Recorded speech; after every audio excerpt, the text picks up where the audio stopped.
We are sorry. We had a meeting that kind of carried over. Me and Brian were both on that same meeting.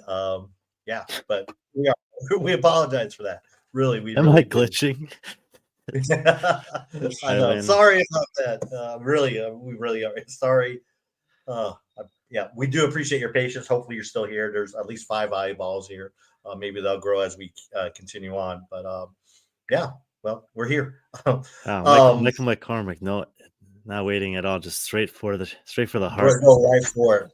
Well, before we get into business, we there's a couple things we wanted to kind of we didn't get a chance to talk about yesterday, but there's two things we wanted to talk about. I have to pull these up somewhere. I did pull it up beforehand, but Brian, if you want to go ahead and start, I'll go ahead and pull this up for you. I'm sorry, which topic first? You choose. I can't even remember. I'm sorry. Let's talk about. Please tell me which one. Let's start with California. Yeah, I mean, probably everyone is definitely aware about what's going on in the LA area right now with all the fires that are happening there, and obviously as it relates to the CrossFit space, there's been people, Dusty Highland in particular, who's a OG in the space from way back when, who's continued to make a big impact there with a bunch of other people, so kind of reposting about some of the historic affiliates, or one in particular that's been affected there, and a lot of families displaced, and just a lot of damage, chaos, turmoil. And there is a GoFundMe that exists.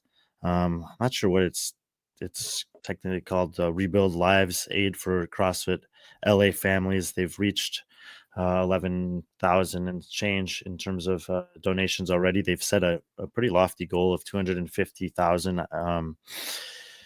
It's always, when there's major disasters like this, it's always really difficult to know what the best thing to do is. Obviously, if you have people that you know and care about there, to reach out to them and make sure they're okay. And I'm sure there's people there that are providing opportunities for people to go places if they don't have them. But from afar, it can be you can feel really helpless about knowing what to do. So I think this is probably the easiest way if there's people that feel so inclined about it. So I expect that a lot of the major media sources in the fitness space will be continuing to drive this, information and make these things available. But I think we felt like it was one of the things we wanted to just start with today that, doesn't have anything to do with the topic of the show, but is definitely way more important than what the focus of this show is.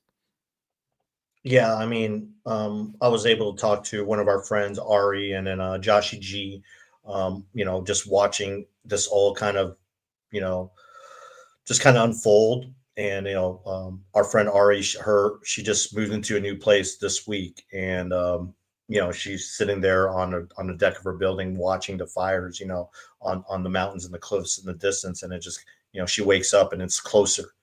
And you're hearing about families. We kind of joked about when we're in California, but you have the PCH. It's at the Pacific Coast Highway. It's just like, all these beautiful houses are now destroyed, and these families, they've lost everything, and that includes a lot of gyms. We're fortunate to visit a few gyms while we were there, and right now, none of them that we know that we personally went to while we're in SoCal has been affected, but others have. And for Highland to kind of organize this, again, lofty goal is 250K, but yeah, and they're at 11,000 right now. So we see people like Matt O'Keefe has already donated $2,000, on behalf of himself and HWPO, and just like, the CrossFit community is such a strong community, and when we band together, amazing things happen. So right now, tragedy is happening in California, and it's going to take that community to kind of help out. So yeah, if you feel inclined, go ahead and head on over there and see if there's anything you can do. Obviously, small amounts, but from a lot of people adds up over time. So support that in any way you can. And for some people, that may just be thoughts and prayers. So all that, whatever makes sense and is meaningful for you. Yeah, and I'll put that the link to the GoFundMe in the description of the show, so you'll have access to it. But yeah, again, and I dropped it in the chat there, so if you have the time, click on that, and um, it'll take you to that GoFundMe page. Next thing we'll probably want to talk about, it happened early this week. It was actually Brian caught me by surprise when this happened. He asked me if you asked me, he's like, hey, do you know about this? And it was about a guy we both know, Will Powell. Yeah, and the Morning Chalk Up did He put out passed an away. article. Sorry. No, go ahead. Yeah, Morning Chalk Up put out this article this morning. Emily wrote it, just chronicling some of who Will Powell was as an athlete, and some of his accomplishments, having won the games 4 times in 3 different divisions, qualifying 9 times, and being a mainstay at the games dating back forever. And in fact, in July of 2019, when I was publishing my first ever articles, he was the topic of the second one that I ever published. And Patrick has had a chance to meet him prior to that through the judging that he's done. Patrick, I would say you probably had a more of a personal interaction with Will than I did, but a lot of what this article is about is reaching out to his peers, other competitors of his, and I think, I mean, look, it's sad to lose a man like this. He's been in a battle with cancer for 7 years, and just to show the resiliency and the way that he's continued to impact people's lives, and then to read about what his competitors have said. I think the greater appreciation that we can have for Will, and also what he represents, which is the Masters community as a whole, is that these athletes, the ones that are 50, 55, 60, 65 years old, doing these incredible feats, they're like beacons or examples for us of what a lifetime of health and fitness can potentially look like at the highest level. And then you read these comments from them, and even when he was dominating the performance, you never would have gotten that from him if you spent time with him. And they said, it was my dream to compete against Will. And then I got there and he destroyed me, but he was like the humble and nice and fun to be around type of a guy.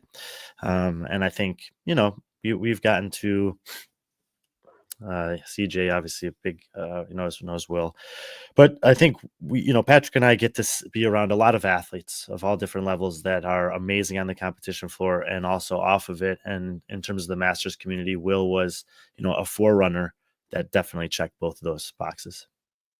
Yeah, when you sent this to me, it's like the first thing that came to mind was, I did judge him in 2017. That was my first year at the games, and that was also the year that he almost drowned.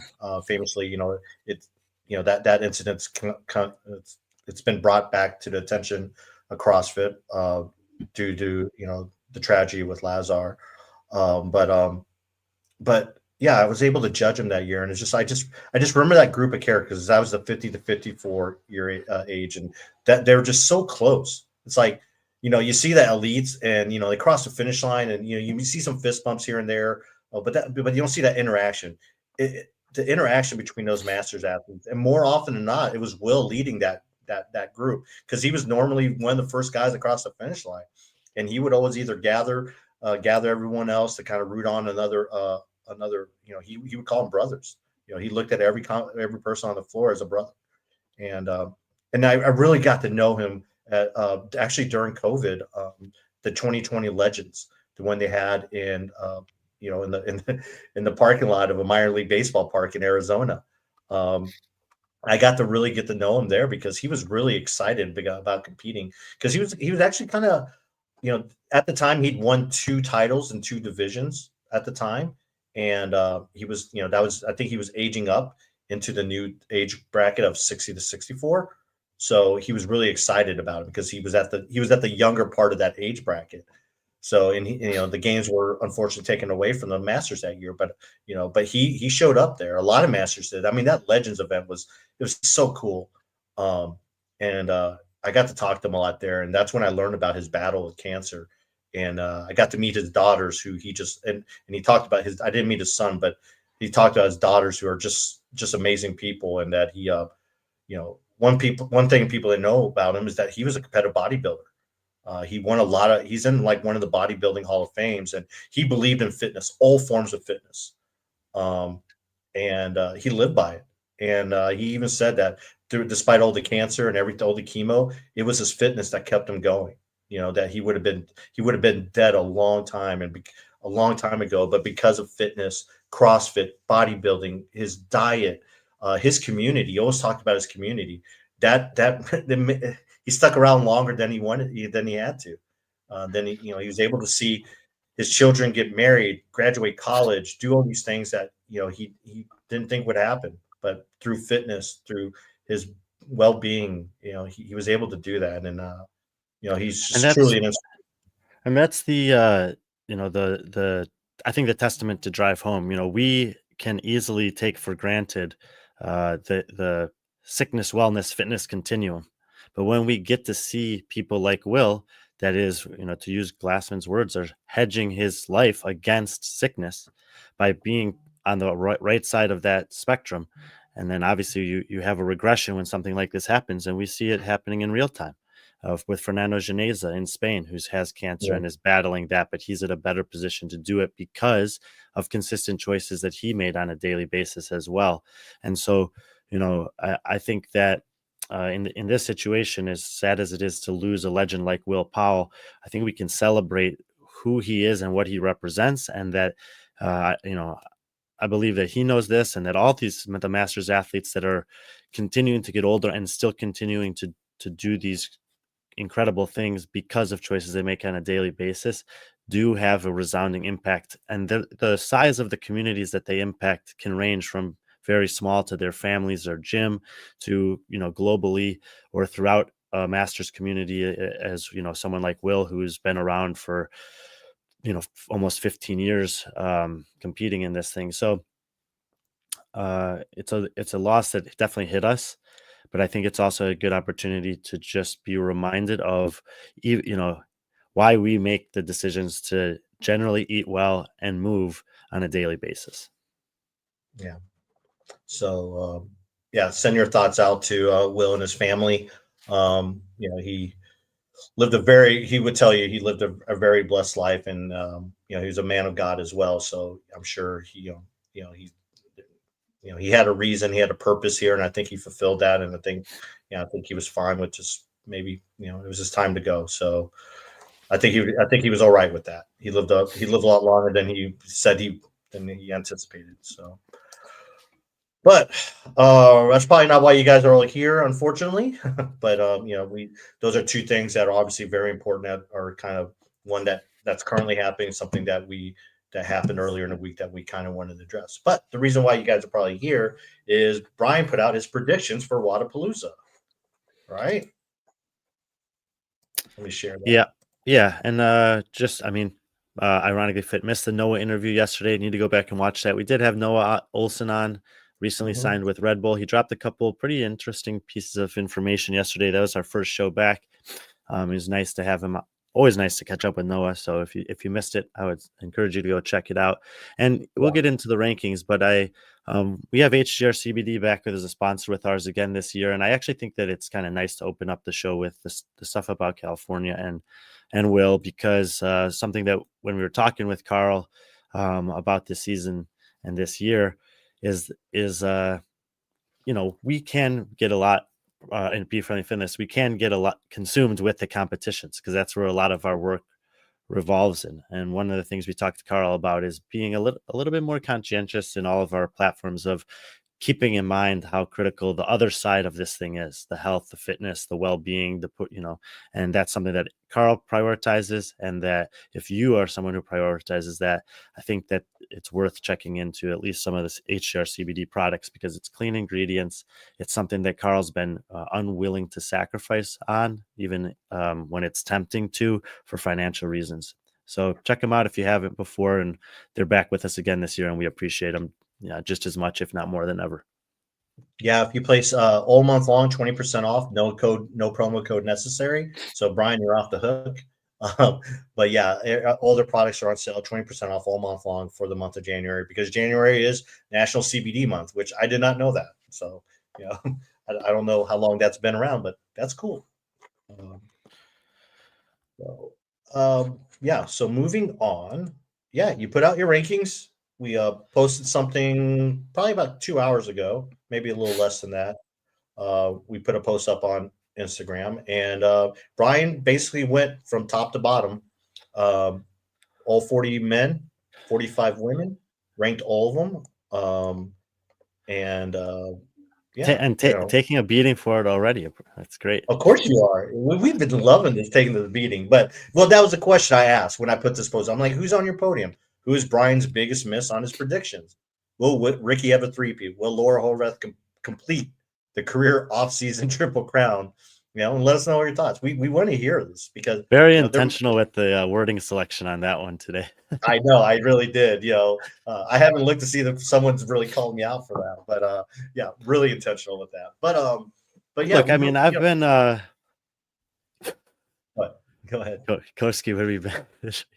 Look, I've been putting out rankings of high level competitions, and when you qualify for the elite division of Wodapalooza, Dubai, Rogue Invitational, CrossFit Games, some of the semifinals historically, and this will be the case for World Fitness Project this year too. Like, you've already proven yourself. You've already proven that you're better than thousands of people who want to be where you are. It's incredible. And I was talking with someone today who was clearly not happy or impressed with my rankings to some extent. And he's like, hey man, if you're going to put those out there, you got to be prepared to take it too. So I'm all for it. It's totally fine. I used to have close to an 80% kind of success rate on these rankings as the sports continued to grow, as I've done more and more things. And I'll even admit it, maybe have been less able to spend time digging into minutia further down the leaderboards. My success rate is about 75%, which means that from out of these 95 athletes, we'll just call it 100, there's going to be 20 to 30 athletes that is a total miss. That's expected. It's a 2-day competition. It's 6 events. A lot of these athletes don't compete at a marquee level over the year. They might have a lot of the athletes, especially on the second half of these lists, have maybe one individual semifinal appearance. Maybe they competed at Wodapalooza last year, or an off-season event that we covered. So I might, and last year's Wodapalooza was tough. There was so much rain. So many of the workouts changed that it was tough to, approximate how that would correlate to the competition if it had taken place in its normal format that they had originally programmed and intended. So I do my best with full expectation that there are athletes ranked in the bottom 10 that will surprise, athletes ranked in the 10 to 20 range that will disappoint. That's part of the fun of watching the competition. So chime in, let us know. Probably most of you are going to be most offended or pleased with the athletes ranking that you're closest to. That's understood. I'm offended. I thought it was PC's ranking when I saw Hatfield. Yeah, well, Hatfield's he's an interesting one for sure. Anyway, Patrick, where do you want to start? Let's start. I think I had the men first, so we'll work from the bottom. And yeah, we'll work from the bottom. I don't want you to work from bottom. What I want you to do is I want you to pick like 3 or 4 athletes here that you want to talk about. I mean, we could be here all night talking about every single athlete here. Obviously, we know how deep this field is. I mean, I looked up here. There's games athletes you have from 21 to 40. There's games athletes in the mix right here. And pick 4 or 5. I mean, from the bottom 10 here is like, show me what you got, more or less. I know some of these guys. I've seen some of these guys compete. Some of them I have very little information on personally.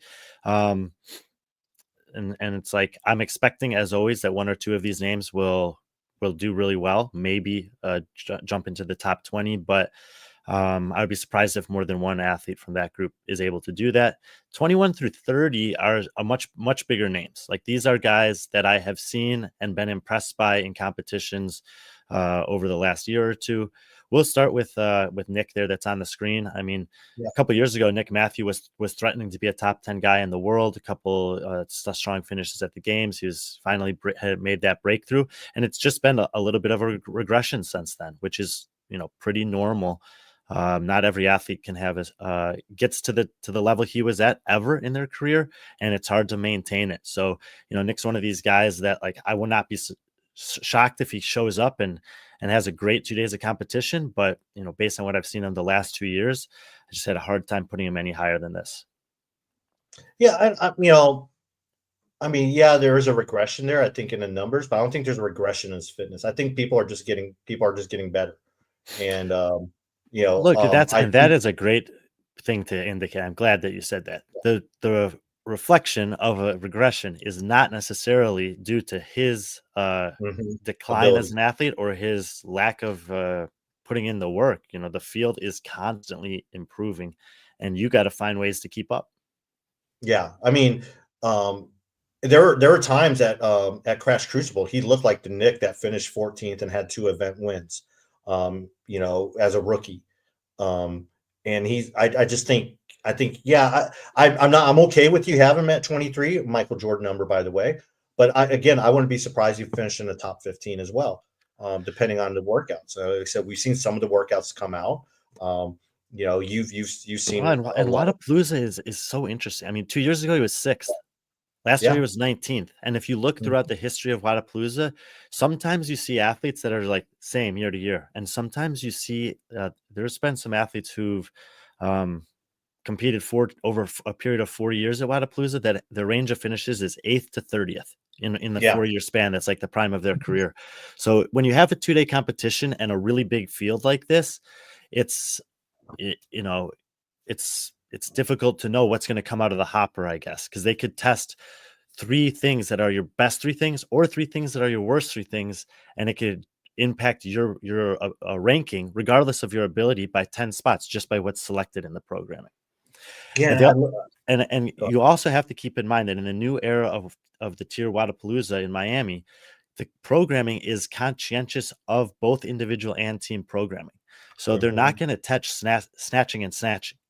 So there's a lot of athletes who would love to see a clean show up, and they might get it in the individual, but they might not because it might be in the teams. And then they're probably going to get a snatch or an overhead squat, and that might not be a good position for them. So same thing with a muscle up. You might get a ring muscle up where you want it or not. And so, we have to we know that there's going to be things omitted from the programming for a variety of reasons at Wodapalooza that can certainly make big jumps for some athletes. Yeah, I think, like you said, he went from 6th to what'd you say finished last year, 19th. And that was kind of start of probably not the most ideal season for Nick. Obviously got the penalty in quarterfinals, and didn't have a chance to prove himself at semifinals after coming off a very good year where he did really well in semifinals. Didn't have the best games, but then and then followed it out with, I think, a 3rd place at Mekon Rush, where if you look at the athletes that were out there, he should have won that, on paper. And then Crash Crucible, like I said, he had sparks of the old Nick that we're used to seeing, but there was some workouts where it's like, who is this guy? But yeah, it'll be interesting. I was actually hoping that you could share a little bit about Tom Kingdon, because you got to see him Oh, compete in person recently. yeah, Tom. I've heard his name before. I really have. And it was more, he was just an up and coming Brit. And then I got to, someone mentioned, it's like, hey, keep an eye on him when you go to IF3. And I'm like, okay, whatever, IF3. And he was just solid throughout. I'm trying to see. He reminds me, the way he's built, kind of reminds me, the way he's built, he almost looks like maybe Adrian Moonweiler. He's kind of built like him with the shirt on. And Dude, his trajectory the last 4 years is like very eye-catching. Listen to these in the 4 years of quarterfinals, which however much value you put on that, but it's against a big field. He went from 5,000th to 1,200th to 100th to 46th worldwide in 4 years, and now he's 25 years old. Like, this guy is rising at a very rapid rate, but it's always harder to rise the higher you get or the closer you get towards the top. He finally had a semifinal appearance this year, and he didn't do great, 35th. Mhm. We know that Europe is talented overall, but Patrick got to see him compete at IF3, like he said, and it seems like he's still improving. So, again, putting him in this range is not negligent of the fact that he's on the rise. I just don't know how far he's risen yet. Yeah, I think he's gonna surprise you. I think he's gonna be top 20. Contending with that because I think a lot of that is you saw a lot of inexperience with him, but I think at IF3, yeah, you look on paper at IF3 didn't have like the big names on it, but you had Colin Bossard, you had Jack Rosema, you had a bunch of former games athletes, team athletes from Sweden and Norway, and Victor Helsenhoff was a part of that. I mean, he did, and he hung with them, and he was the youngest one of that group, and he didn't look like the way he composed himself, and he just looked really good. I haven't seen all the workouts, but I wouldn't be surprised if he finishes in the top 20, and he's one of those up and risers. Again, like you said, anyone, especially like from 2021 to 25. Actually, I like Joshua Hong as well. Any of those guys, I think they all have potential to be top 20. But There is a ton of talent in both of these fields, yeah, and we'll talk a little bit about that when we get to the women's field. But the next guy I want to highlight is Lago Giraldes. okay. He showed up at Wodapalooza 2 years ago at 6'7" from Argentina. 6'7". I think that's what he told me. 198 centimeters. Like it's off the charts. We have never seen a guy this tall that's this good, and I thought he would finish dead last. And Yeah. as I said, there's always somebody that I pick way down there that just shocks me, and he was that guy that year. He finished 18th. His Wow. finishes, and I'm like, okay, what like did he just have the perfect series of workouts? But in Latin America, where it is what it is in terms of the competition, that's where he lives, that's where he competes. He has good finishes. In 2023, he won Southfit. Black Challenge is a big competition in Mexico. He was 10th Really there big. that year. 5th at Southfit in 22, 7th in 2021. So 7th to 5th to 3rd in his big competition, or to 1st in his big competition over those 3 seasons. He's a guy that if you're not following CrossFit or fitness in South America, you're never going to know who this guy is. But if you are watching and you see the guy that's a head taller than most of his competitors and still somehow finding a way, that's Lago Giraldes. So be on the lookout for him to stand out because of his size, but also to impress because there's nobody that size that's ever been this good that I know of. In CrossFit. In CrossFit. Yeah. I thought, man, just like 6'7" people in general. I'm like, there's lots of basketball players. Anyone else on here that you definitely want to address? Well, I was gonna say like George, but we'll have plenty of time to talk about George on Saturday. And the guy kind of the same trajectory as almost similar to Tom. It's a little bit older is Joshua.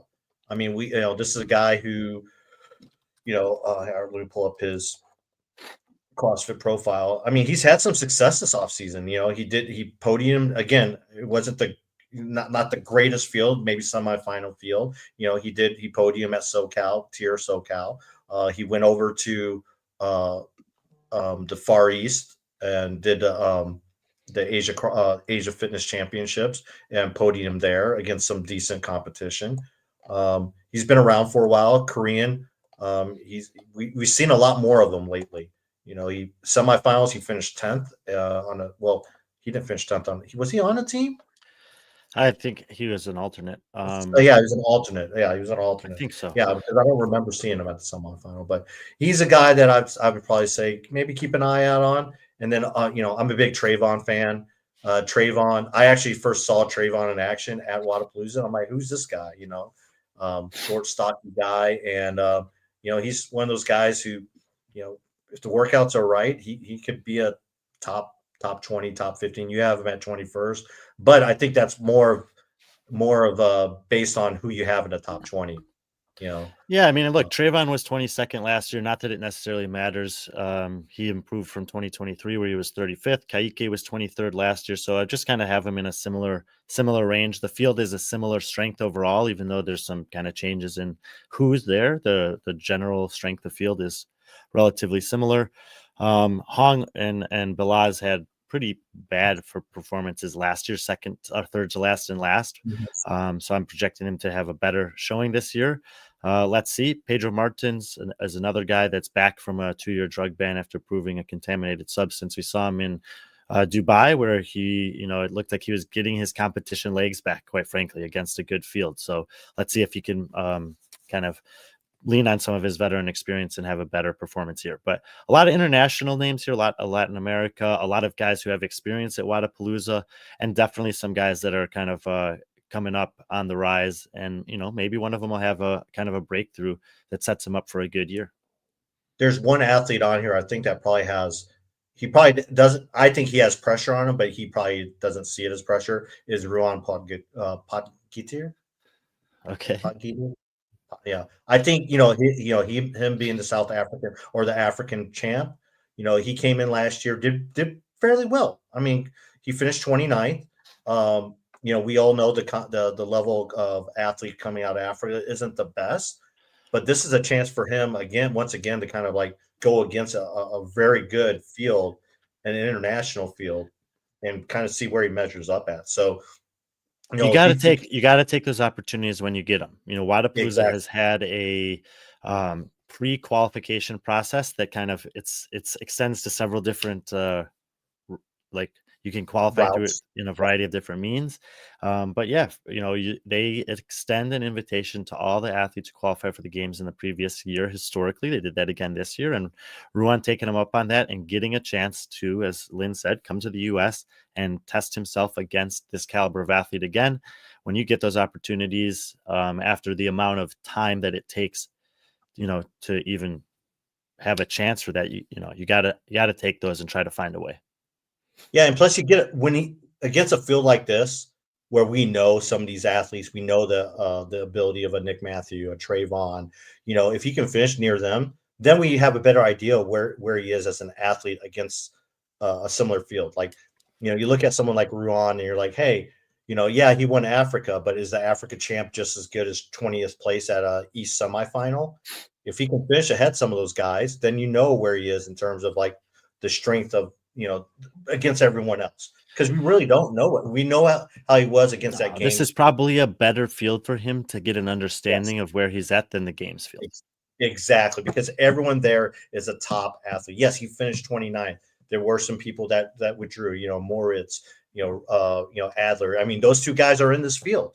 If you add those two guys, the 29th, that goes down to 31 at the games, and you have him at 32 here. But there's guys in there between him and those guys that weren't at the games, that weren't even close to being at the games. So yes, we'll get a better idea of where he stands and what type of athlete he is. Yep.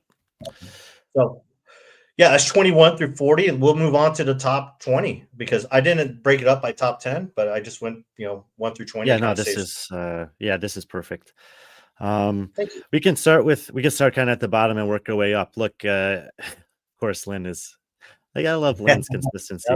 Yeah, I put Jack in 20th. I mean, he had a great showing last year at Wodapalooza, taking 5th, and then I was like, okay, Jack has made the next step, and my predictions at the East semifinal reflected that. And then he had this like extremely underwhelming first 2 days of competition. He had a little bit of a rebound on the final day, and haven't really seen much of him since then. I'm excited to see where Jack ends up in this field.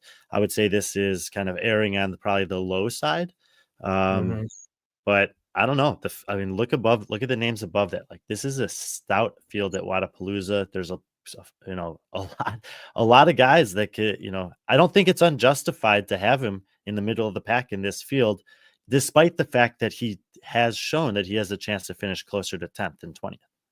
Yeah, he definitely does, and I think you have him in the right spot. We don't know where he's at right now. We knew he wasn't. There was something going on with him at semifinals, but the people you have above him are. I mean, if you look at those names, I mean, if you put Saxon versus Jack, you're going to pick Saxon probably 9 out of 10 times, and same with like, same with Aniol, Coron, Guy, now there's some names you have ahead of them that are interesting, but I don't think I think they deserve that. Like, like I know Max Krieg, we saw a really good performance from him at West Coast. Not the best final day, but he's one of those athletes that's trending in the right direction. And you know, I'm and then excited for Max Krieg in this competition. yeah, Um, he was in the RX division last year, and mhm, he's obviously improving and moving it, like you said, upwards. He's had two finishes in the top 16 at semifinals the last year, and now he's fought his way into this field. So I would say this is like probably against these guys the top end of what he can do, but yeah, you know I always am going to take a couple risks on the picks, and in the middle of the field, I'm kind of hedging Krieg against maybe a half dozen other guys, just yeah. based on the way that I feel like he's moving and his potential at Wodapalooza in particular this year. Well, I think if you look at the totality of the top 20 here, in terms of athletes that are trending in the right direction, I mean, there's two names that stick out, and one's Max, the other one's Austin. Those are the two that you're seeing huge jumps from that have the most potential. We know what we're getting out of Ricky. We know what we're getting out of Jeff. We know all these guys what they're doing. But Austin and Max have probably over the last year probably trending. They've made the biggest jumps. Austin to the games, top 10 in the games. Max from a quarterfinal athlete to a top 16, top 20 semifinal athlete against a really good field in the West Coast. And he's had a really good offseason. He's been smart. He's being a little bit more active than normal. This will be I believe his third offseason competition.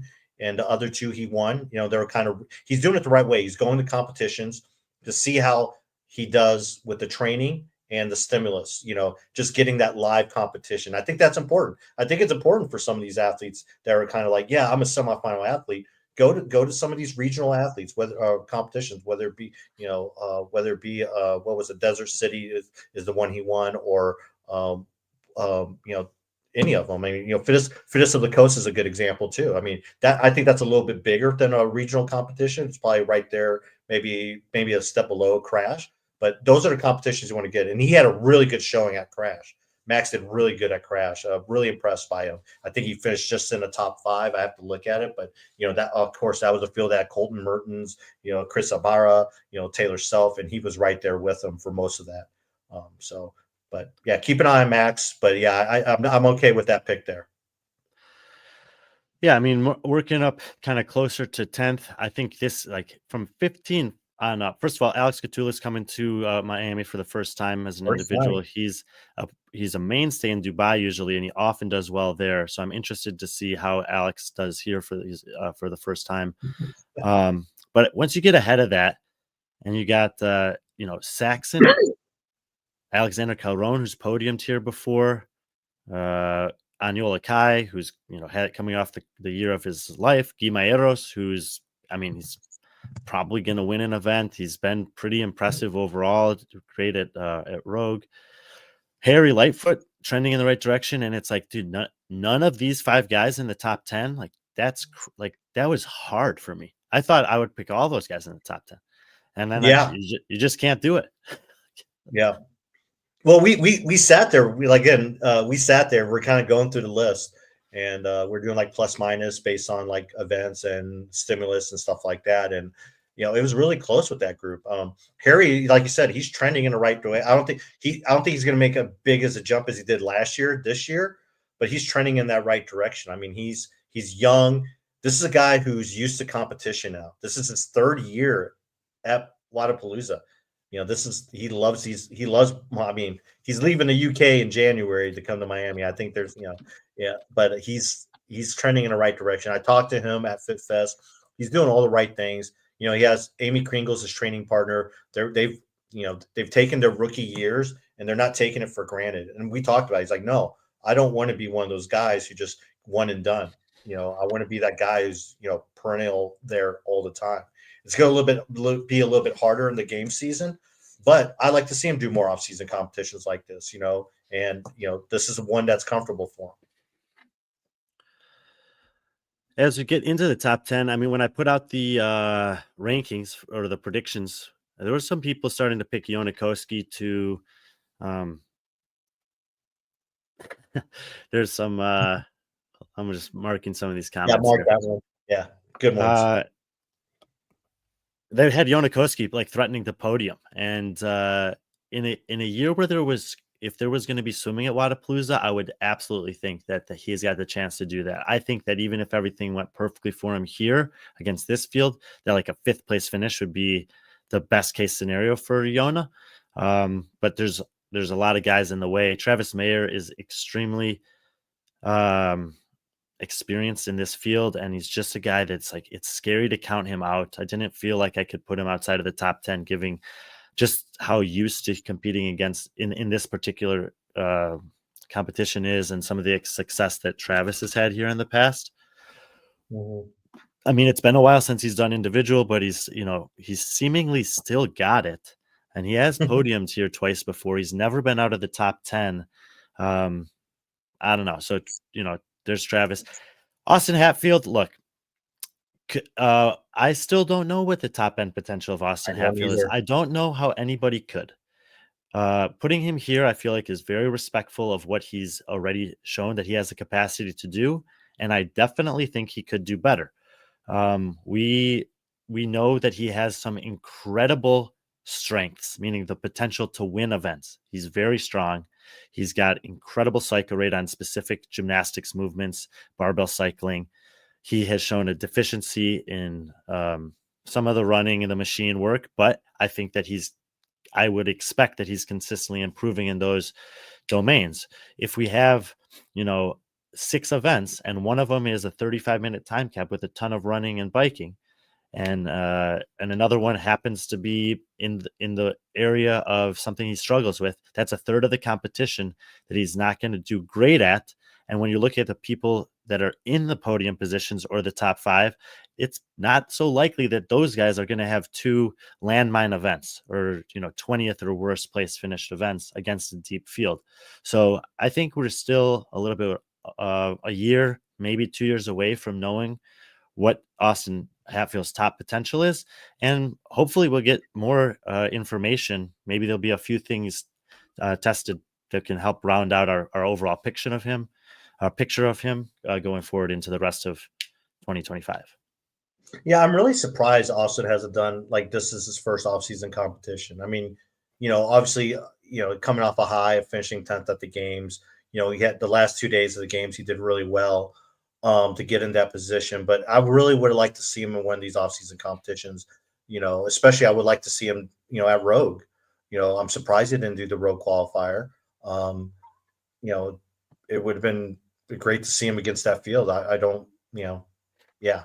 Maybe he was hoping for an invite because he finished top 10, but I guess with the new ranking system, it's a little bit different. But, you know, um, I mean, that's Michael, that could be possible. But we don't know. I mean, this is based off really a live competition. We've only seen him at Crash, which he won, and then at semifinals, which he finished 6th, I believe.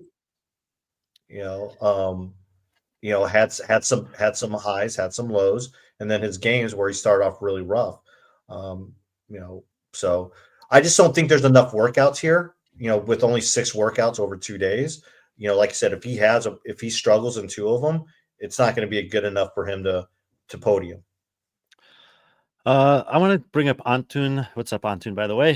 His question here: will the release of the remaining of the events affect your predictions? That affect you guys take into account when making these predictions?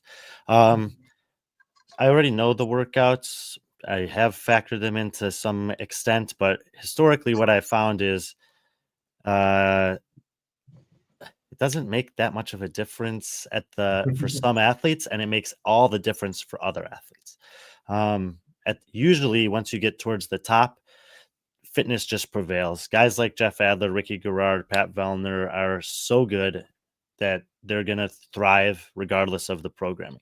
When you get into like the 15 and like lower than 15 range on these, you can see, I think, 5 to 10 placement jumps depending on 1 or 2 movement selections, one way or the other. But for some of those athletes, I have a lot more data than others. So it's difficult sometimes to know how much an inclusion of a strict handstand push-up, a legless rope climb, a heavy snatch versus a heavy clean, a grunt workout, something that's very technical, handstand walking. Those are things that can throw big wrenches into competitions, and not all of the athletes do competitions that have those things, or at least do them against a relevant field. And that's where it becomes really difficult. So I do factor in the programming when I know it, for making small choices, like between athletes who are relatively close that I have a lot of data on. But after that, it becomes pretty difficult to do. Yeah. And by the way, Anton, good question, and it was great seeing you and talking and chatting with you at FitFest. Hopefully, if I have some time in Miami, we can continue our chat. We're moving up here, so we'll just go to Luke Parker. Parker's ranking is questionable. I love this comment. I mean, yeah, it's I would say this is similar to Max Krieg in kind of that middle range. This is kind of my bold prediction amongst the top 10 in terms of someone who I'm looking to have a good performance here in Wodapalooza. And in the case of Luke, it did come a little bit down to the programming, where I was like, man, a lot of these things look really good on paper for him.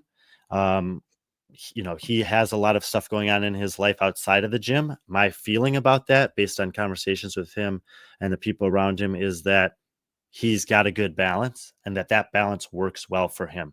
Similarly to what Guy talked to us about in SoCal, is that finding the right balance between faith, family, fitness, friends, whatever the things that those guys value are, allows them to perform at a higher level. So I'm fully aware. Here we go. Replace Luke with Jack Farlow. Lynn, I'll take a little side bet with you. A little side bet. I'll take Luke Parker. You take Jack Farlow on overall placement if you're up for it. Questionable is the nicest auto came up with. Yeah. So anyway, yeah, I totally get it. If I was looking at these kind of off the cuff without any context, I would say, yeah, that's the pick of the top 10 that maybe is the most surprising. And I'm okay with that. I think that Luke's set up to have a good weekend in Miami. To me, and Patrick, I would say maybe with the factor of Hatfield, that's a bit unknown. The top 6 guys kind of sold themselves to me based on recent performances, caliber of name, whatever. And I was looking at these in two groupings of 3. It was James, Luca, and Moritz, and then it was Ricky, Jeff, and Pat. And actually, when I broke it down a little bit more, I just saw Pat kind of isolated there in the 3 spot. And then I saw, James, Luca, Moritz right behind there. Pretty difficult to cut it up between Sprague, Jukic, and Fibic. They all have specific strengths in different things.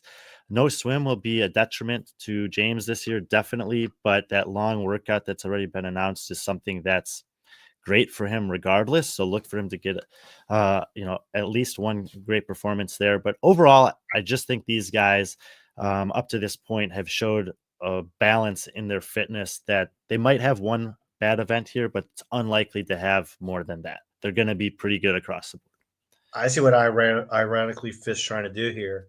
She's trying to tell you. I can't say it that yet. That's so slick. That's so slick. I like it. No, I agree. I think James and Luca, it's weird because they're almost very similar athletes in a sense. Minus the swimming. But they won't be. Well, Luca's getting stronger. He showed that at Belgrade games. He showed that. James. So is James.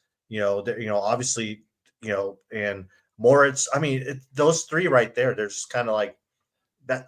I think they're grouped in the right place. I mean, granted, health or anything that else happens. I mean, I believe was it Moritz a couple of years ago. He got sick and couldn't compete in the individual or team. But this will be really interesting to see. Luca and Moritz have been kind of going head to head over the last couple of years, and James has that high of coming off the games, but again, programming matters, and I'll say this about CJ's comment. Moritz absolutely could surprise or impress or even threaten a podium here. Moritz, when he's at his best, has been a podium threat in Europe. He's been a podium threat in Dubai. He is, according to him, as fit as he's ever been. He was really really impressive in Belgrade. He was really disappointed to not be able to show that at a bigger stage in Dubai. He's looking forward to showing that now. And as good as he's already been, he's cutting out gluten. He's cutting out refined sugar. He's cutting out coffee. He's cutting out Instagram from his days right now. And he's dialing in even an elevated level of discipline for a very organized and professional athlete in person already. So, as good as we have seen Moritz at some competitions, he hasn't parlayed that to a games level field or Yes. competition. But in these 2-day events or 2-day competitions where, the right combination of things throw up for him, lethal and dangerous, Moritz Sweeping. Yeah, he's like I say it all the time. He's the guy. He's that clutch hitter. If he's down, he's the comeback kid. I mean, that guy, don't ever count him out. And against this field, don't count him out. And this will be a huge for Moritz if he does this well. I mean, finishing sixth or finishing fifth or fourth is a big thing for him. I mean, it kind of proved to him personally that he can stick with these guys because, like you said, he hasn't been able to show at the games. I think his best finish is maybe I don't know his time. I mean, maybe outside. He hasn't been inside the top 20, but No. it would be really good for him. A couple of comments here about James Sprague. James has something to prove that he belongs amongst the top athlete. Just not a fan of Sprague. Yes, he won last year, but he hasn't convinced me yet. I think that's these types of perspectives are very understandable, probably felt by a lot of people. I mean, James he had a good performance at Wodapalooza last year as well, taking 7th. He had a great performance at semifinals. I think he's proven that he's a top 15 guy in the world. Worst case scenario. I've had some debates with people about whether he's top 10 in the world or not, but I would say that these guys, Sprague, like if you're looking at this whole field, there's only 3 guys that are clearly amongst the top 10. And then there's 4 through down to maybe 15th is like guys that I would consider to be 11th through 30th, somewhere in that range in the world right now, when they're showing up and competing at their best. And depending on how they're peaking, how they're feeling, how travel affects them, how they eat, the small differences in programming, execution errors, judging calls, like there's a lot of factors that are like kind of cutting between how these guys can end up doing. But James is in that caliber. He's not happy with that. He wants people to say, without a doubt, unanimously, I'm not even just a top 10 guy in the world. I'm a top 5 guy in the world, and I'm a threat to win every competition I show up to. Collectively, we're not there yet, and he hasn't given us the reason to be there yet. You can't take first at one big competition and 11th in another, regardless of the reasons, and put yourself amongst the likes of people like we see on the top 3 here, we're going to talk about in a second. Yeah, I mean, you took the words out of my mouth, but he has a lot to prove on this one. We said the same thing at Rogue. He gets a little bit of a pass at Rogue because we knew the programming wasn't going to be ideal for him, and we also knew he was sick. As far as we know, he's healthy. He's good to go. What the programming is. We know what the programming is. I mean, it is something that, I mean, there are workouts there that favor him, and we'll see. We'll definitely see, but we'll see how he does against these top 3 who are, arguably the top 3 in the sport right now. Even with James wearing the title of the fittest. I might surprise you here. I do think that of what we're looking at the podium, let's shift to the podium because we're getting understandably so, comments like this, Adler over Ricky. Oh no, she's asking me how much I want to bet her. Ricky over Adler. I think Adler will take the win. So I'll say this. Here, Hopper, Justin, Medeiros down, not doing Indy. That's right. I do think that Jeff Adler's the fittest guy on earth right now. I personally think Ricky is the second fittest guy on earth. I don't think you haven't published that article yet, have you? Oh yeah, I do. Yeah, let me pull it up. There's an article on B.Friendly Fitness that I guess Patrick has published. I wrote it over the weekend that details something specifically about Ricky and Adler that I wanted to cue you guys into. At Rogue, if you were to take out the heavy back squat event and the horizontal pegboard event, which are unique to Rogue as far as we're considered. There was a rings and squats workout at Wodapalooza a couple years ago that had some heavy squatting, but it wasn't that as demanding. Look at the finishes between these two guys. Event 1, first and second. Event 2, fifth and sixth. Event 4, first and third. Event 5, second and third. Event 6, eighth and ninth. Event 8, eighth and 10th. Event 9, fourth and sixth. And the total points, if you take out those 2 events, would have been separated by 10 points, or 2 spots on the leaderboard. And on top of that, Ricky's the 2-time defending champ here. He loves competing in Miami. He took that crown from Vellner, who'd won it 3 years in a row. He retained it last year. And while I think that Adler is fitter than Ricky in a 2-day competition, Ricky is not that far off of him. And if the things just happen to fall his way, like the tip of a coin, Ricky can win this. So I wanted to pick Ricky because I want people to understand that this is not a slam dunk guarantee that Jeff Adler is going to show up and take the title from him. He's going to have to earn it, because Ricky will be extremely motivated to match Vellner's accomplishment and win 3 in a row. Yeah, Ricky's been motivated. I mean, he was motivated going in the Rogue because he didn't have the games that he wanted. You know, he sprained his ankle, toughed it out. It wasn't a good finish for him. And then he came to Rogue, still not 100% at Rogue, but still put on a hell of a show. And Adler looks so good.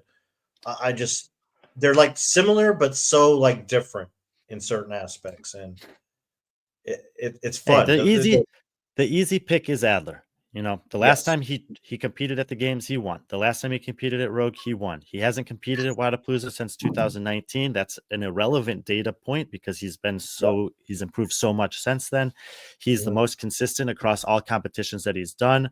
But every time that Ricky is fit and healthy and shows up to a competition, he's right there in the mix until something comes up and blows up his competition. And at Rogue, we saw it twice. He had actually come up with a technique for doing the horizontal pegboards that was disallowed. And so he had to adapt on the fly to that, and he failed to do it. And it cost him a podium spot. And, the heavy back squatting and wall walk complex workout was like a double whammy for him that just knocked him way down. So I think Ricky will be in the mix. I mean, look, I picked him to win here. I would still say if I was going to a casino, I'd feel more comfortable having my money on Jeff, just because he's so consistent. But I think Ricky will be nipping at his heels and could potentially just pull it out at the end. Yeah, but you get the higher payout. You get the higher payout with Ricky. Travis Mayer at 9. I mean, I think that's a great pick. Do you think it's too high or too low, Kev? Vellner, I mean, finishing third, but again, finishing third to those 2 guys, I mean, that's just where he is. I mean, Vellner, obviously, it sucked not seeing Vellner at 100% at Rogue, him being sick. But a lot of people have been kind of looking at his Rogue performance and kind of just writing him off of that. He was sick. He wasn't 100%. He was definitely sick. His average finish over the last 5 years at Wodapalooza is second. 3 wins, a third, and a fourth. The guy is as good as they come and as consistent as they come. He has been forever. He's still got it. He's still amongst the top 5 in the world. Yeah. Could he miss the podium again like he did last year? Sure. But probably against this field, the safe money is on him to finish on the podium.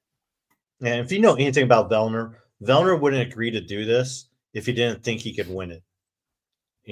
He's a guy, he's like, I'm not going there for 5th place. He's going there to win. And, but he's also that guy who's like, hey, I finished third. 2 guys were better than me this weekend, so I love that pick of Vellner at third, but I think it'll be close initially. Exactly. I would say Vellner is an example of the fact that you can withstand aging to a certain extent. Age absolutely still does matter, and at some point he'll fall off like every other person does. But what he and Fikowski up until his retirement had managed to do is incredible. Yeah. By the way, you like what I did, that color coding? Yeah, it's great. I don't know. I was trying to find medals, but anyways. So yeah, any final thoughts on the men? Excited to have some new guys in the field that haven't competed at Wodapalooza before. I think that you're going to see this kind of string out, but I expect that the top heat of men is going to be extremely compelling throughout the weekend, and you will in almost every event also have 1 or 2 incredible finishes coming from lower heats, because it's a pretty deep field. A lot of those guys have specific things that they're good at, but at the end of the day, the best are still the best. All right. Now on to the women. Okay. 45. Answer this question. Why 45 and not 40 for women? Though how Wodapalooza works is we were talking about with the pre-qualifications is that because they pre-qualify so many athletes, they don't know what kind of response they're going to get to that, and they still like to give a fixed number to the qualifiers. So if a big number of athletes accept those invitations, then you end up with a field like this. So that's why we have inconsistency between the men's and the women. More pre-qualified athlete accepted on the women's side. Gotcha. This is something we both talked about. There's women in this field. Any other year, they would be top 20. And this year, you're looking at bottom 20. And that's how crazy the depth of field is on this. And we're going to talk about some of those women on this list, and there's, again, just like another one, there's games athletes on the bottom half. So, where do you want to start? Again, let's pick someone. Pull up that article real quick. I want to just show the graphic that we have on there about the strength of field. For you guys who've been following along with us for a long time, you know that we work closely. It's at the top, right at the top.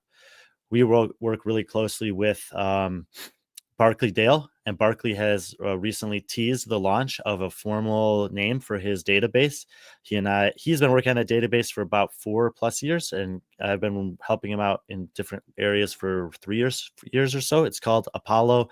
Did I put the full name in here? Apollo Performance Analytics. And we use that to pull the strength of field with and without athletes who had a 0, which was the case in almost 7 out of 8 data points over the last 4 years. And if you look on the far right column there, especially with the omitting of zeros from this year, you see an 84.9 average ranking out of 100. It's on like the Madden style ranking system for the women, which is 2.5 points higher than it was last year and 5.5 points higher than it was 3 years ago. So on the women's side, the depth of field, meaning this not just at the top, but from top to bottom, is as strong a field as we've ever seen in the men or women at Wodapalooza in what I'll call the post-COVID era. Probably why we just lose monetization. Anyway, so it's a strong women's field, and this is something that we can look at it on paper, like I think CJ just did, and go, wow, that's a great women's field. Didn't know that. When I first saw the total roster, I said to Barkley, I have a feeling that the depth of this field is better than it's been, and that's why we pulled this information, and it turns out that that's the case. So just to quantify kind of what we're talking about it, let's take a look back at the bottom half, I guess, of the women's field here. Athletes 40 through 45. Let's just start with them. You have Nicolette Torrigiani,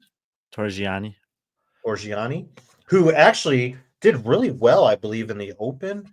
I think she was like, I have to look it up. I remember she doing really, really well in the qualifying stages. Ended up going team. I think with God, what was it? No. She competed at the semifinals individually this year. Yeah, she's a difficult one for me. She had a good finish at Wodapalooza last year in a slate of programming that was wildly different. I was really looking forward to her at the semifinals to see her, and it was underwhelming compared to what the expectations were. So I have like one high and one low on the radar for her. Excited to see what she has this time around. Caitlin Bernardin actually had an incredible start at the semifinals in the West Coast. I think she won the first event there and then got a 4th and then tapered off pretty hard the rest of the weekend. So has some potential for some good performances.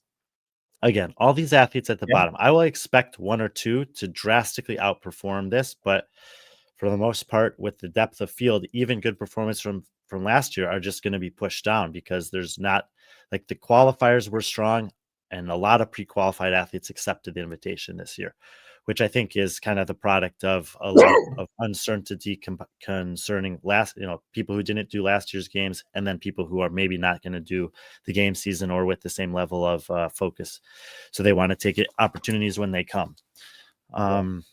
I can see Caitlin doing really well in that first workout, just doing really well in that first workout and kind of like tapering off after that. But okay, let's look at 30 to 39. I mean, obviously you have quite a few games athletes. You actually have a games champion in the teenage division in this field, but amongst the names, some familiar names, games athlete, Georgia Pryor, Victoria Campos,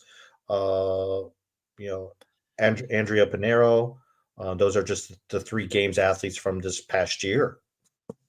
I know, man. It's brutal. And you got Jen Weir, who's been impressive in the European semifinals. You have Reese Littlewood, like you said, who was caught our attention in a good way in Yes. Syndicate Crown. Nina Vragovic had a good performance here last year.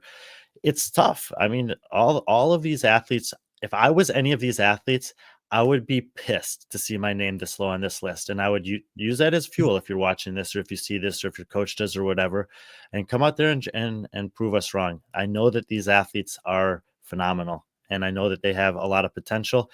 And I don't know for sure which one of them is going to come into this and have a perfect 2 days of competition and finish, 18th, 20th, 22nd, something like that. But, based on what I do know about them, I just think in general, the girls in 21 through 30 are a little bit better than the ones in 31 through 40. Yeah. I do like Georgia and Jennifer, especially with that first workout. I think they'll be fine in those first work. Jennifer, especially, I think she's a former track and cross country runner. I think she'll do really well in that first workout, and I think she has the build and the strength to kind of some of the do well in the others. Same with Georgia, some of the gymnastics. But I'm really interested in how Reese does against, like, we saw how she did against semifinals. But I think that helped her in her confidence. I think that's what helped her in her helped her confidence going into the team games. And from what I've heard and from what I see, she's still getting better. She's hitting PRs on a lot of her strength numbers. So it'll be really interesting to see how she does. Yeah. 29th, you have Elizabeth Wishart. Yeah. What about her? She's got some great. Yeah, she's got some good finishes in her pedigree for sure. I think, I don't know, I guess the podium at NorCal two years ago, podium at Fittest Experience 2 years ago, 19th and 8th the last 2 years at Wodapalooza.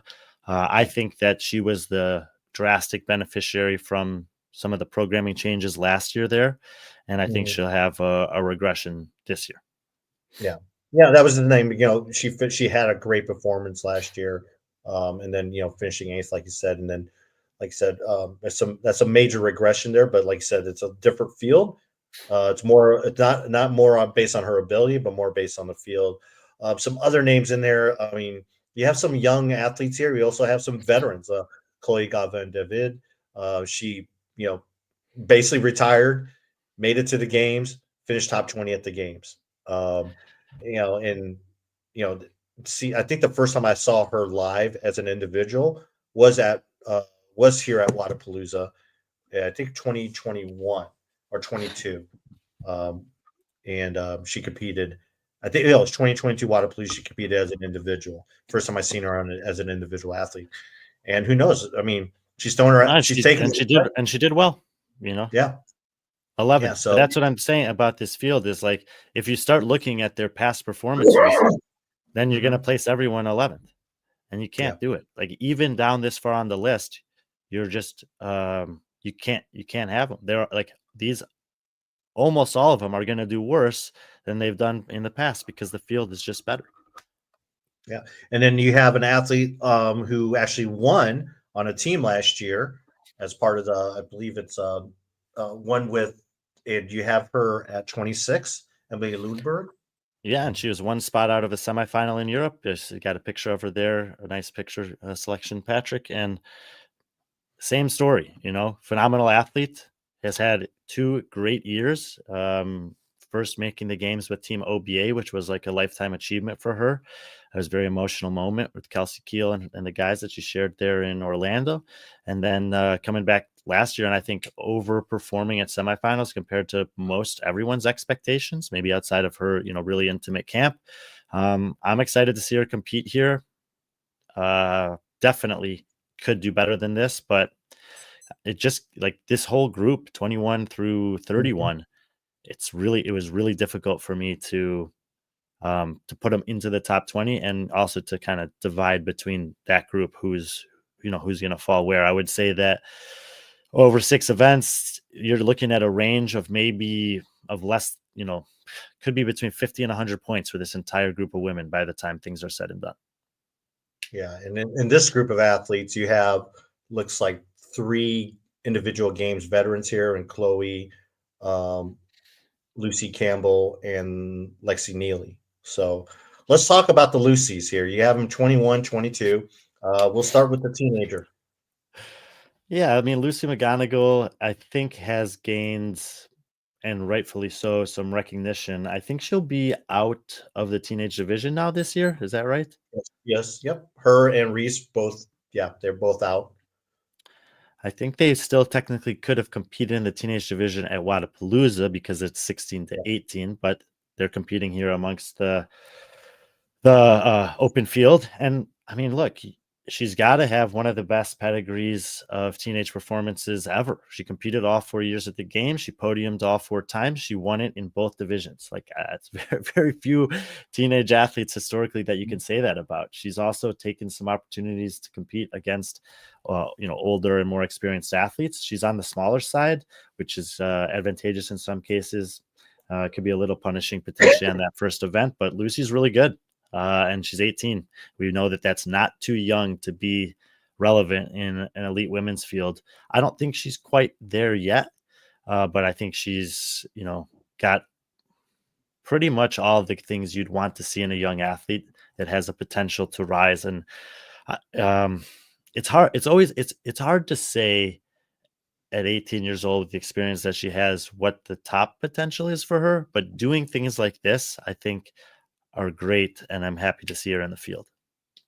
Yeah, I got to see her at Fit Fest. Her body she looks different. The definition of her muscles now, the way she carries herself. I mean, she looks so comfortable being around a bunch of veterans, teammates with Sarah Sigmundsdottir, right there at BKG. She just looks she is her. I think when you talk about upside, and this is probably an easy comparison, I think Lucy has a lot of similarities in terms of ability uh, to Emma Carey. They're kind of built the same way. They kind of similar. Um, Obviously, that teenage background obviously is something. I mean, Emma had a little bit more success a little bit younger, but I think Lucy's right there too. And I think Lucy has that potential to be someone like Emma Carey. I just wanted to see if I missed anything here. And you said to talk about the Lucy's. DJ goes, happy to see Lucy Campbell back in the field, but I need her in the booth. We checked when we found out that we were Yes. doing the broadcast, and we asked Dylan if he would consider having her as part of the commentary team, but she was competing in both the individual and the team field. She actually put up a post pretty close to that time that we were having that conversation about doing commentary at some big competitions last year at the semifinal with Jason in Dubai with me. And that it wasn't like something that was on her plans for 2024. And I don't think it's on her plans for 2025 also, because she still has aspirations to compete. But if she ends up listening to this, like, I would work with her in a booth, whether I was, kind of behind the scenes or on camera anytime. She's just as good at that as she is at competitive fitness. And she's a tough one because she's done one competition since, going through that whole process with her wrist, and she won it. And it was in Marbella a couple months ago. And the last time she was at Wodapalooza, she placed fourth, but behind Emma McQuaid, who was in her prime at the time, Bethany Shadburn, and Ariel Lowen. And she beat Danny Spiegel, who's really good at Wodapalooza, Ellie Turner, who was in the best shape of her career at that time, Emma Tall, Fisa Gaffi, Emily Rolfe. Like, she definitely could show up and finish in the top 10, but it's pretty difficult to pick that when her only performance, she's only have one performance so far. I mean, she finished that workout with the front rack like this, the last workout there. So where's the wrist at? Where's the mental edge at that just comes with getting back on the competition floor? It's hard to say. I would say the ceiling is much higher than 21st, but putting her in the middle just felt kind of like the best thing to do with someone who we haven't seen in 2 years. Well, there's probably another reason why you put her in 21st, and we're going to move on to those reasons. 20 reasons, because this field, Jesus, I know, man. I know. And it's like, we keep saying it. And I think when CJ probably saw this list, that's when he was like, oh, damn. Because This is tough. I mean, look, Hiller just did this video on Erica Folo. She's got like seemingly all the potential in the world. I have her 20th. Sahar Kaya Mhm. is the best athlete we've ever seen come out of Asia. She's been threatening top 20 finishes at the games for a couple seasons. 19th. It's like you're just starting there, and you're already like, damn. So any of those women that we talked about before certainly have the potential, but man, the demand is high if you're going to finish in the top 20 here. Yeah, and I have some questions about that. Obviously, biases. I have biases, but you have someone like Lydia Fish and Andrea Moistus. Now, good. Andrea did really well last year. Finished seventh, right? And then, but you have Lydia Fish ahead of someone like Erica Folo, but like head to head, didn't follow. Like, I mean, I just, yeah. I mean, I think Lydia Fish has a lot of potential, but she still has some weaknesses when it comes to strength. Um, but yeah, yeah. So that's my question. Lydia Fish at 16th. Why so high? Yeah, I think that she's going to have a chance to show more of her strengths than weaknesses this weekend. And she probably, there's always some kind of heavy lift that's featured in Wodapalooza, and she will, against this field, take a hit there for sure. I think she's going to have 3 to 4 events that allow her to showcase what she's really, really good at and why we've seen her in the mix before. She did take the last day of the semifinals was kind of like Jack Farlow's first day. Like it was Mhm. falling off the cliff compared to where it looked like she could end up being. But um, I've also just been impressed with the mindset at a young age. I think she's got a really good support system coaching wise, and she's, when you have a field like this, there's a couple things that come into play that you can't measure by someone's 1 RMX or capacity with this, and that's maximizing the points available. I think Lydia is pretty good at when she's in a kind of a close race with a few athletes in her heat of finding a way to steal points here and there, and that matters a lot. And mental resiliency, especially for a younger athlete, of just like when things don't go her way, I feel like she bounces back from it pretty quick. So, and look, for 95 or more percent of these women, after 2 days of competition, all of them are going to have at least one event where they're like, what the heck? Like I've been training my ass off for this, and I come here and I finish bottom 5, bottom 10. And that's like, well, it's really hard. And like we said at the onset, you've already beaten thousands just to get here, and you're going to Mhm. get your ass handed to you on something. Who can Mhm. respond to that is what matters. I think Lydia has an advantage against a lot of athletes in that case. Yeah, I just found it really interesting because you had her ranked ahead Claudia and Sahara, who I think are very similar athletes, but we'll see. Um, I and love then this. Ironically fits like I know she's fixation. trying, really trying. Uh, um, 15th, Kyra. Kyra. What I mean, look, for me, Kyra Milligan had a career defining performance at the semifinals last year. It was one of those situations, you and I have known Kyra for a long time, and like she was just hanging on event after event after event. And it was kind of like, is she ever gonna do something to give herself some comfort, or is something gonna happen and she's gonna tail off and fall out of it, like we did see with Lydia? And she just kept grinding and got in there. So Kyra Milligan, I think we'll have some high highs. I think we'll probably have one low low, and I think she'll end up finishing right in the middle of this second group of 10. I don't see her making the top 10 in this field.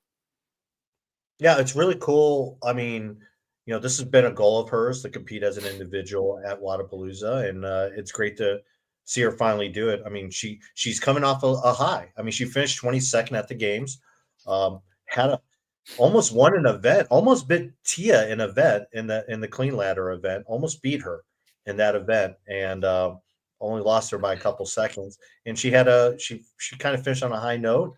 Winning the crash, probably not at 100%. I think she was just maybe worn down. It was a long season for her, but one that paid off with her games. Her games, I don't think she'd do anything different. Kind of took it a little bit easy. Did the court road qualifier. Just missed out on making it to road for the second year in a row. And her and Kiefer, they moved to Nashville, so it'll be really interesting to see what she does. And yeah, she competed at Crash and have the greatest performance at Crash. I'm sure she'll tell you the same thing. But I think I think she'll do pretty well. I mean, I think 15 might be the low point for her, but I could see her as high as maybe 10th. So it'll be really interesting to see. Like you said, this field is so tough. Um, you have Hattie, Annika, Linda, and Sydney right there too. Um, um, anything that And sticks out and I mean, look, every one of those athletes, if they saw this, should feel like they have top 10 potential, and like that's at the worst what those athletes of that caliber are showing up to do. But that's also true of everyone that's in the top 10. Mhm. Yeah. I just love it how you have Amy and Sydney like there because it seems like anytime I rank those two, if they're in the same field, they're always right next to each other. And I agree with you, Amy, just based on what we know on some of the events, that Amy will probably do a little bit better. They'll both probably have excellent opening workout. Probably contending, and we have Emily Rolfe in that same group too. So very similar athletes in that group. Um, it's very Yeah, interesting. I mean, look, I kind of break these down into little subsections when I'm doing this, and I think you identified a pretty good grouping there, from probably Abigail down to Linda. Like that 8 to 12 range was kind of a group of athletes that I identified that I thought would be pretty close over the course of the weekend, and small things that I thought for one or the other maybe make the difference. But um, everyone can't be top 10. That's right. Yeah. Let's see. Who else? Where do you want to go next? Well, we kind of like Emily, Amy, Sydney. We kind of grouped them together. I mean, I think let's talk about Abigail. I mean, it's an athlete not many people talk about. I mean, just like yeah. I mean, what sticks out to you when it comes to Abigail against this field, and with the workouts that you know?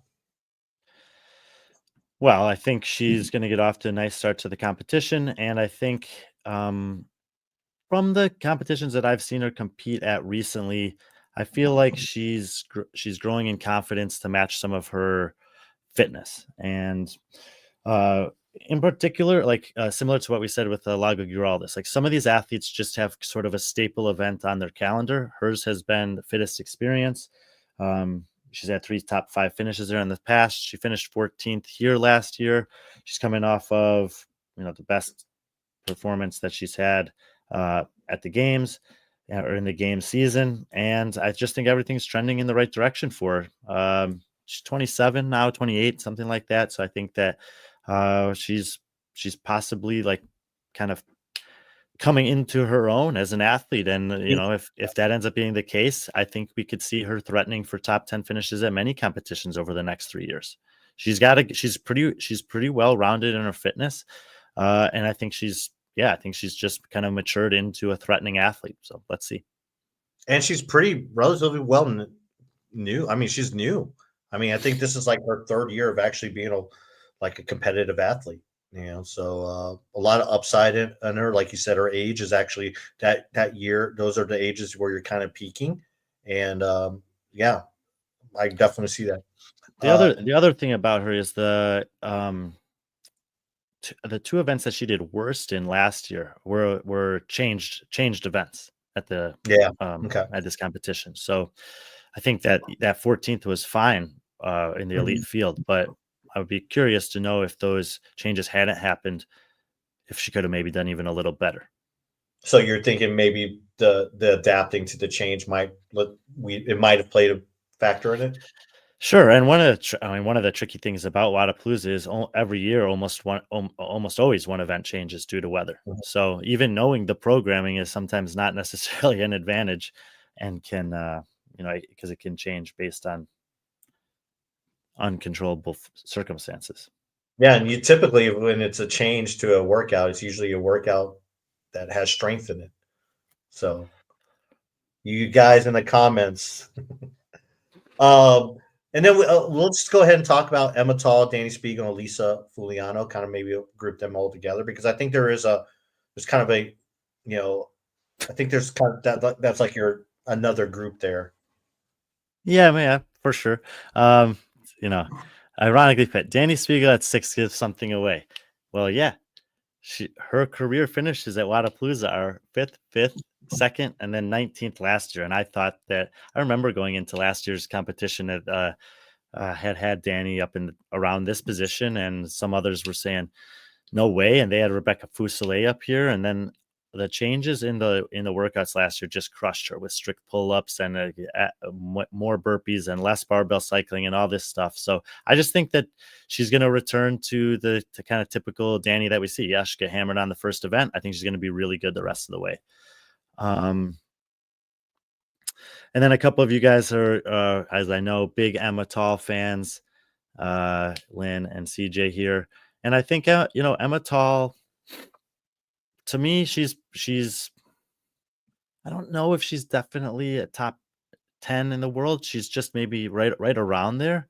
But that's what you're getting at here. Once you get to Tall, Brooke Wells, Alexis Raptis, like all of these women are women that are somewhere between 7th and 14th best in the world, I'd say right now. And for different reasons, it's kind of hard to know exactly what you're going to get from each of them. Brooke seems to be like as good as she's been since that elbow injury, and coming back to potentially where she was prior to that, which was threatening top 5 in the world. So anyone who thinks Brooke can podium here, yeah, for sure she has the chance to do that. I'm excited to see Brooke this year. I hope that she has assuming she's still in the same competitive mindset, that she has a healthy season, and we might be able to see her return to the form that she was in before that injury. And look, Brooke Wells just in general is starting to put down a track record over a long enough period of time to be talking about some of the, she doesn't have the best wins necessarily as the all-time greats, but in terms of consistency over a long period of time, I think on the women's side, she's on par with the likes of someone like Noah Olson or BKG. I know she doesn't have that podium finish that they have, but her career is very impressive. Yeah, I mean, I really, I think really highly of Brooke in terms of her performance, and I think I picked her 4th at Rogue. I forgot where she finished at Rogue. I guess do you have that handy? With Rogue, but yeah, Rogue. What do you want to know about it? Where she finished at Rogue this past year? Emma Tall? No, Brooke. Oh, Brooke Wells. Yeah, we have it. What, did you just guess something? No, I said I picked her 4th. I had her go 4th going into Rogue. She finished 5th. Yeah. So I mean, and a lot of people question why I picked her 4th, and I'm like, I think we're seeing Brooke at she's hitting that age again, 28, 29, 30. And I think we were kind of some of the best years. Her best years were kind of taken away from us due to injuries, whether it be the elbow, whether it be the stress fracture in her foot. Those are some of their fittest years. Like she went into those competitions as fit and just unfortunate situations. And then, I mean, I think she's still there. I mean, obviously, she's been working with, kind of training with Hopper, working with JR, working with Marconi. We don't know what her training is like, who she's training with, who her coach is right now, especially with Jake kind of stepping away from coaching. We don't know what she's doing yet, but what we do know is that she's very fit, and she'll remain, having a training partner or someone that she can bounce, her fitness with Sydney is always good to have. And as well as Will Morad, she trains with Will Morad. So she's staying in shape, and I definitely see that 4th place. I do think there is a division. I mean, Emma, Danny, Elisa, and then I think they're in a different. I think Brooke's kind of in that group more closer to Alexis Ariel than the women you have behind her.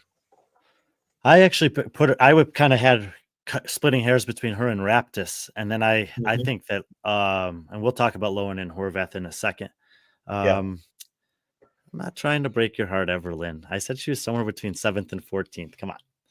And it's a tough group. There's a lot of volatility in that range on the women's side year to year and event to event. And, with the injuries that Patrick's talking about for Wells, Emma Tall's been the same. Alexis Raptis kind of in and out of off-season competitions. So there's actually not a ton of data points on Alexis Raptis. Like her best stuff has come in the game season. She's had one decent finish at Rogue when she competed there one time, and she doesn't do a ton of off-season events. Not just off season events. She doesn't. We probably will never see her unless the games you'll see her at the World Fitness Project do international events because of just the uncertainty of like there's certain foods she can't eat and there's certain things she can't do, and it has to be a perfect situation for Alexis. She's dealing with her condition that she's talked about. She's dealing with new medication. Hopefully, it looks like everything's. This is probably the best I've seen her in terms of shape. I know. Hiller's probably going to put a video out on her soon, so maybe that'll give us more information. But it seems like Alexis is in a good place now. I think she's getting adjusted to the new medication, which plays a difference. She goes into a weekend like this. I mean, we talked to her at SoCal. She was not 100% at SoCal. There were some workouts she just couldn't do because her stomach, her body, she wasn't getting any sleep. It really it affects her performance more than other athletes. So Wells making the podium absolutely could happen. I think this is a fair assessment. Brooke Wells is the only past champion of Wodapalooza in this field, having won it in 2016. She also took second in 2017. So, and she's still incredibly fit. So I think she does have a chance to make the podium. I just went with Raptis. Basically, it was like somewhat of a coin flip for me. Let's see here. Any chance someone other than Laura wins this? Melanie Hodge, Lynn, if it'll be a shoulder heavy area, will move up real quick. Move up Laura's past Laura. Yeah, I mean, past Laura, right? There's only one place to move up, right? Yeah, I don't see that. I mean, maybe that's wishful thinking, but we saw Laura at Rogue, and So here's the thing about first of all, let's just say this is Laura's first time competing at Wodapalooza, so there's no credible data for her at Wodapalooza in the past. She does have the chance to achieve something that no one's ever done in their career before, as we talked about yesterday a little bit, and as we posted about 2 days ago, much to the chagrin of certain people that don't like celebrating really cool things in sport for some reason. No one's ever won Wodapalooza, Rogue, and Dubai in their career. Laura could become the first person to do that. So that's I don't know if she knew that or not, but I think that would be a pretty cool thing if she did it. Ariel is good. She's just good, period. She's podiumed at the game. She's podiumed at Rogue. She's podiumed at Wodapalooza. She's competed here twice before as an individual. She's been third and fourth. I think that it was finally breaking the third place streak. Yeah, she definitely could do that. I think that people were surprised she didn't podium last year. And even though I don't hear Ariel talk that often about like wanting revenge or wanting to prove something when she goes to a competition, she just likes to just show up and do her best. I think that it won't be in the I think it'll be in the back of her mind that like I was not happy that I didn't make the podium last year, and that she'll be kind of motivated this year to make sure that happens.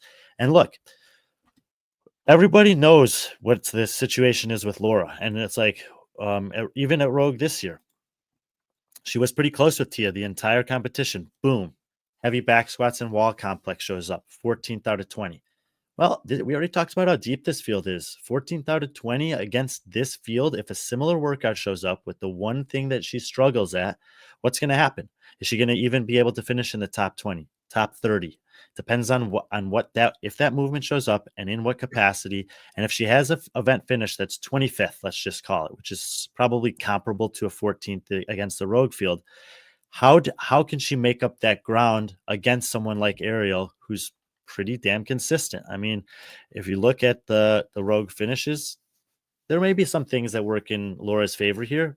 Ariel had a 16th and a 12th, and Laura had that one blemish of a 14th. So she could feel like Laura can come into this and feel like even if the worst possible scenario shows up for me and I have that one bad finish, I'm good enough at the other stuff to make up against this next best person in this field, which is Ariel Lowen. So I think even if strict hand facing or wall facing or deficit handstand push-ups show up for Laura, that she's good enough at the rest of the stuff to overcome that, because there's certain athletes that aren't in this field. And it's not just Tia. There are other athletes that could potentially be here that I do think could beat Laura in a 6-event competition if one of them had a high volume, high density of strict handstand push-up that slowed her down enough. Mm-hmm. I was waiting for Pool Boy, but all right, okay. So we'll get to that in a second.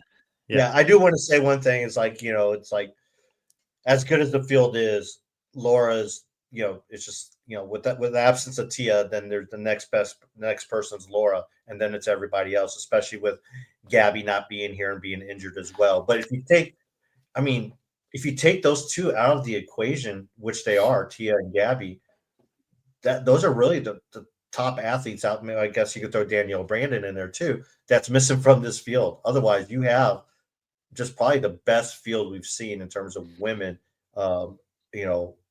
competing top to bottom at Wodapalooza, which is saying a lot, because this used to be, it still is one of the premier events, but there was a time when it was the premier event before Road came along.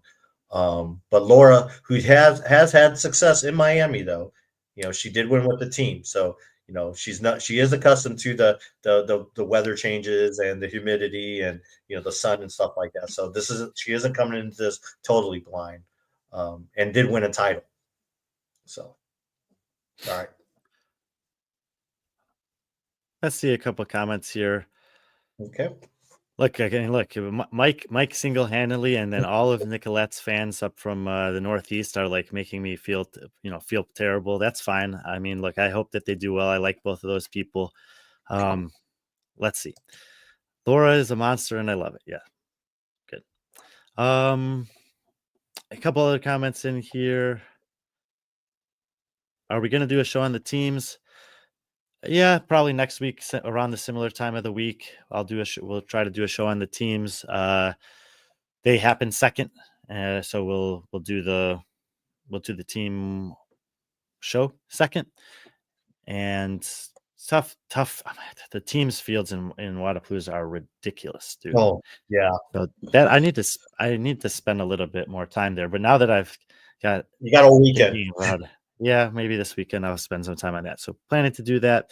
I think CJ's right on the money here. Going to be a free-for-all dogfight or whatever the metaphor is. It's going to be fun. It's when the competition's only 2 days like this, and this is something good also I would acknowledge Wodapalooza for, is that they realize it's a 2-day competition, which means half of the events are on the first day, which means that they're trying to acknowledge that in terms of seeding the athletes. So they're going to do a seeding strategy that allows for the top athletes historically based to be in the top heats on the first day of competition, when like half the field is pre-qualified for that. You can't just use all the qualifiers as the top ranks and then put everyone else down there. So I think it'll be seeded well for the first day of competition, and we're going to get to see those battles that CJ's talking about from event 1 all the way through. Yeah. Let's see. That's good, Mike, because I think your squeeze last time broke my rib. Broke your rib. We could any more comments you want to pull up there? Nah. No.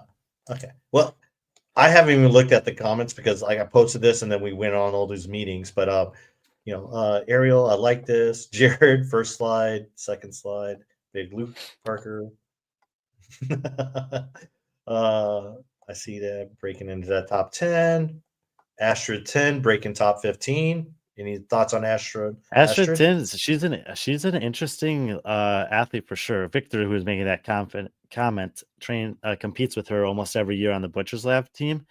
Mm-hmm. Astrid she's tall. I think she's 5'10", she's around the same height as me. She's 30 years old. She's been competing for a while. She doesn't do a lot of individual competitions, but the last one that I know about that she did was German Throwdown 2 years ago. She took second place there. With I'm nervous that she could do to me what Oda did to me in Dubai. Yeah, Me seriously. or And they're me, they're and Krieger are still giving us a hard time about it, which I is know. totally warranted and I, fine. I We'll I know message that. every time I see something. I always message Oda, and I'm like, I'm sorry, they just love having fun with it. No, but it's if you don't know what we're talking about, Oda Ludkevam, tough name, and I know it. I think it's actually Yeah, 4 syllables, and I'm mispronouncing it. But she is historically has competed on their teams for Oslo's teams, and she showed up in Dubai competing individually, and we picked her pretty low, and she did amazing. She finished 7th there. She was super impressive, super strong, and Astrid Tind could potentially do that to us also with such a limited data set of individual performances, but such a good pedigree as a team athlete.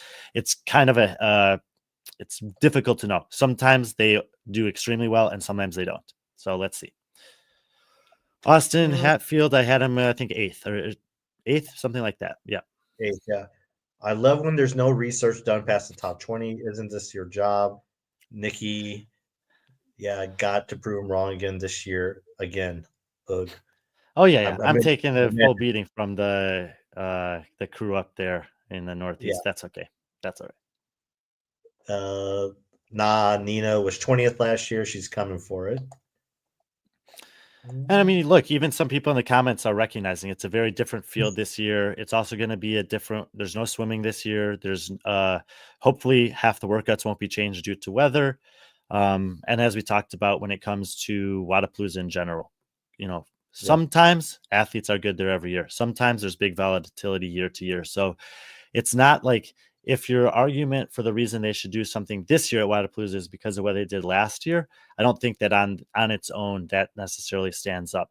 There's certainly other things that you could look at, but that and of course, look, anytime you spend time with an athlete who qualifies to this event, you should absolutely feel like they're going to come in and crush it and show the world how good they are. And some of them will, and most of them, and I'm talking about the bottom half of the field, are going to just be humbled by the fact that they're competing against the best fields out there at competitions like Wodapalooza. Yeah, a bunch of Nikki fans, pool boy, obviously president of the Caitlin. I think he's right about Caitlin Bernardin, actually, because she's Yeah. going to do so well on the first event. If she gets 90 plus points on that event, then that's going to be enough to keep her out of the bottom 5 and maybe even out of the bottom 10. So I'm willing to acknowledge, Mike, that I probably missed on that. He's just doing that, Mike, just so that way you squeeze a little bit harder. Anything Sandbox else? workout should be interesting. I don't actually know which one of the workouts have been announced, but the sandbox workout, I love that description. Yeah. What is event 3? Have they even told you what the events are? Me or you? Mike, he said she's a winning Mike? event 3. I don't know what event 3 is.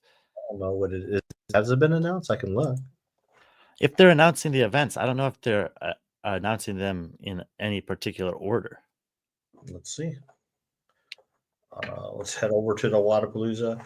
One thing we will talk about, there are still tickets available for Wodapalooza. They still have packages available every moment. I mean, I think they're no longer discounted because they do this tier system. Like the earlier you buy, the cheaper it is, and I think they're back at regular price. They do have single days, and they have the passes for all 4 days as well. Actually, 3 days. I think. And I there's don't know some kind of a contest you can enter in to win VIP tickets that they just announced. Yes. So, here we go. Miami Beach. Where? Mike, what event are you talking about? I don't know it by the This name of 3. That's the team one. That's a team event. Yeah, this workout. I agree with you, Mike. She should do well on that, and I say that's an oversight on my part. Any athlete who has a top 5 potential on one individual workout's not going to finish second to last in the competition. Yeah. So add her to the list. You can put her on the list of the 10 athletes that I'll be wrong about on the women's side. Actually, we're still in the phase 3, which tickets are still available at a discounted price. So they have general admission, VIP. Like Brian says, there is a contest going on right now. We will be there. We'll be there. If you haven't heard, we'll be providing the broadcast. B.Friendly will be there providing the broadcast. And no, we will not be on our cell phones, shooting it through our cell phones, even though there's no problem with that. It seems to be doing really well for us. But we'll be there. We're pretty excited. Got a freaking probably an A+ broadcast team that we're bringing to you, as well as like production team and cameramen and all the people helping out. So, and it's just not the elites that will be, Cameraman. yeah, it just won't be the elites that you will be able to watch. You'll be able to watch LATAM Cup and some of the other divisions as well. Right, Brian? Yeah. Yes. As always at Wodapalooza, there will be streams on every stage, or at least in recent times. And we're working the best that we can to make those as good as possible for you with the resources we have available. Yeah. So we're excited about it. It's a big deal for us. I mean, we're going to be in Miami regardless. We're just wearing different hats this time. I'm trying to get my same hat that I wore last year and wear it this I year. got some new hats, actually. Oh, yeah, that's right. I guess I have to wear them, don't I? I don't know. I think we're going to run out of those quick. Yeah. Well, that's the thing. It's like with this bet with Lynn, if you lose this bet with Lynn, you have to give her a hat. Lynn, what are you going to offer up if Brian wins? So I'm making the bet here. So Lynn gets a hat if she wins. One second. Did you find the workouts that have actually been announced?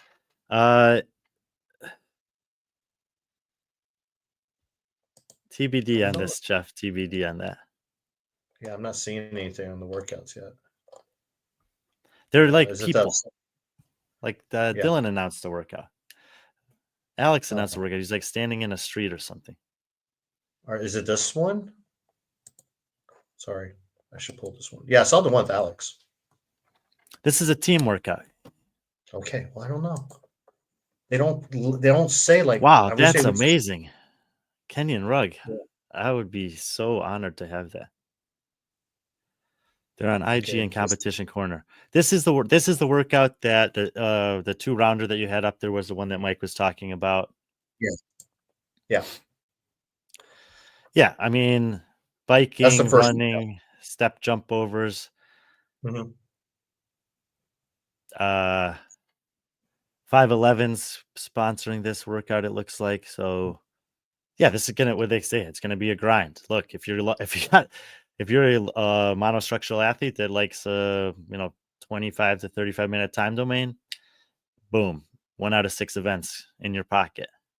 And it's by 511, so more likely, I don't know. I'm just speculating here. 511, what's 511 known for? So you might see something. Hint, hint.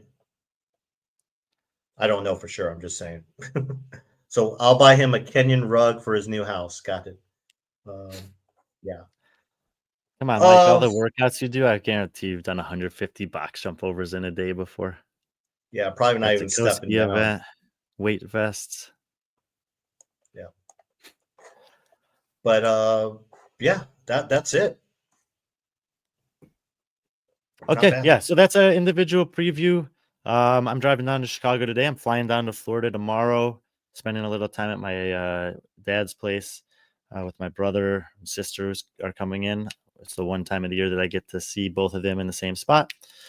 And I'll be in Miami the whole week leading into the competition. Next for Saturday, we got George Surter coming on. And next week, we will hopefully have at least one other athlete, maybe 2, and then we'll do the teams. Similar conversation about the teams. Teams is crazy at Wodapalooza. Like, that field is massive. It's insane. It's impressive. As many of the individuals as we have to skip by, it'll be similar with the teams, but we'll do our best to kind of hit on, of course, the big ones towards the top, and then try to highlight several others down the leaderboard as well. And that will be our goal as broadcast providers, also to try to give you guys as much meaningful information about as many of the athletes and teams as we can. Man, the pressure's on, isn't it?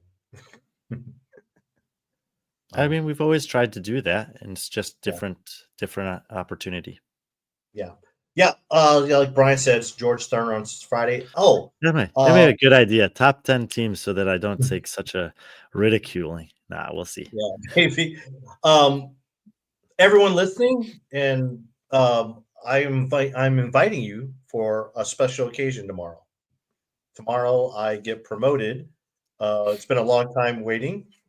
I get to put on the little gold oak leaf. It's the major rank.